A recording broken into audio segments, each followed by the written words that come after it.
did the album. Nick Jameson had joined the band on bass and was our producer. And Nick and I had loaded up a station wagon. We're going to various studios. We found this place in Sharon, Vermont, a place called Suntreader Studios on the top of a mountain. And so we spent 3 months there.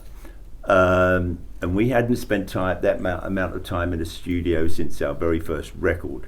We'd be in the studio and I would finish my drum track and it'd be, all right, you can go now, Rog. Some things haven't changed with drummers. And I would go fishing. Up in Vermont, there's some great trout fishing up there. So, and I would catch trout sometimes and bring them home. And we shared a house up there, a band house. And it was a good time for us. Yeah. It was a lot of fun making this record. We really had a good time doing this record. But the one thing I have to tell you about this is not a real one. Okay. Because the Mob decided, because what did this sell? I think it sold like 2 million copies, something like that. The Mob decided when they'd see a record going up the charts, they'd actually start printing them. And this is as a Mob version. I can tell because of the colours on it, which makes it special. Yeah.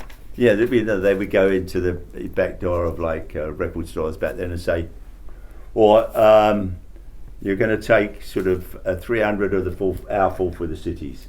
And what do they say? No, of course they don't. They say, not a problem. Yeah, there's probably a good third of all the Fall for the City albums were made by some other people. But that's okay, it's only business, right? Right. It's only business. Yeah. Hey, they have to earn a living. You can't just sort of like, anyway. We were, I don't think I'd had much sleep this night, but anyway, early one Sunday morning, we drive into Manhattan. This is down the village, is it St. Mark's Place, somewhere around there. And we set up, and our manager at the time lifts up the manhole cover, and we start taking pictures, and a couple of New York's finest come along in their cruiser, and they wind their windows down. They didn't have electric windows back then. They go, hey, you got a license? And we go, oh shit. They say, you got a fishing license? They get out there cruising and they say, what are you guys doing? Because we made a big hole in the road. Right.